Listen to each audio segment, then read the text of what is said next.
If you saw the last video, you already know this. An AI can look at a scan that 3 doctors called clean and find the cancer that they missed.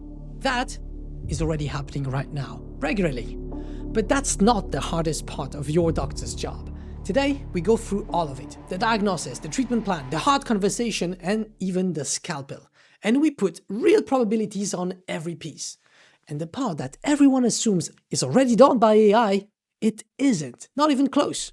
But the future is probabilistic. On this channel, we don't predict the future, we assign probabilities to it. Using the latest clinical trials, patient surveys, and FDA data on medical robots, here's your question for today.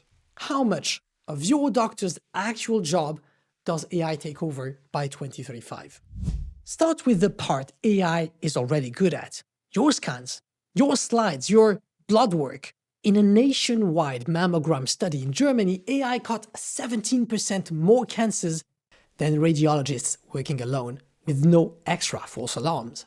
Sweden ran the same kind of test and got the same result. Odds that the reading part becomes AI's job by 2035, 75%. Next, the regular visit, the cough, the rash, the "is this normal" conversation. For this one, I must say that I, and a lot of you, are already doing this. More than 40 million people ask ChatGPT a health question every single day.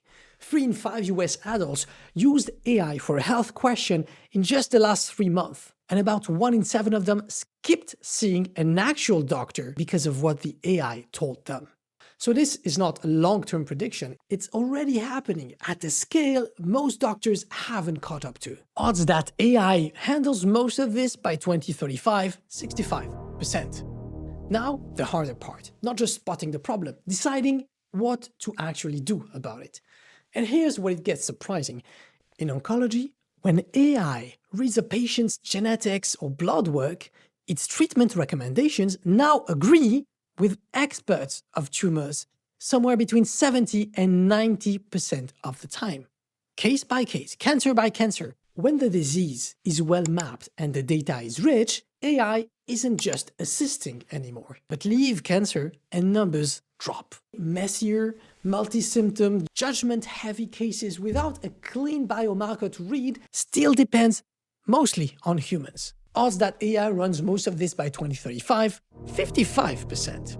Then there's the part no algorithm has cracked, telling someone their diagnosis. In this year's biggest healthcare consumer survey, almost 9 in 10 patients say that they need a real human somewhere in the conversation, no matter how good AI gets. And this is not a nice to have today. Odds that AI takes over most of this by 2035, only 15%. And finally, the part everyone assumes is already automated, surgery. Here's the surprise. Out of every surgical robot cleared by US regulators, close to 9 in 10 still need a surgeon's hand on the controls for literally every move.